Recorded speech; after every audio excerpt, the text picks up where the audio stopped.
ప్రస్తుతం తెలుగు ఇండస్ట్రీలో కొత్త హీరోయిన్ల జోరు కొనసాగుతోంది. ఇప్పుడు మిస్టర్ బచ్చన్ సినిమాలో మాస్ మహారాజా రవితేజ సరసన మరొక కొత్త బ్యూటీ భాగ్యశ్రీ నటిస్తోంది. అయితే తాజాగా హీరోయిన్ భాగ్యశ్రీకి తెలుగులో మరొక క్రేజీ ఛాన్స్ అందుకున్నట్లు తెలుస్తోంది.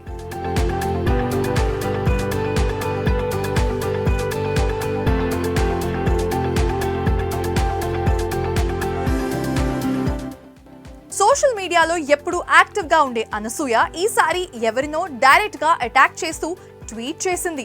మరి ఇంత చేతకాని వాళ్ళ ఉంటే ఎలా?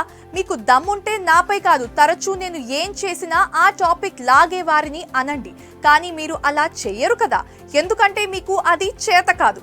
మీ హీరోల్లా ఆడవారిని ఉద్దేశించి దుర్భాషలాడటం మాత్రమే మీకొచ్చు కదా, పాపం మీరంతా త్వరగా కోలుకోవాలి అని ప్రార్థిస్తున్నాను అని రాసుకొచ్చింది.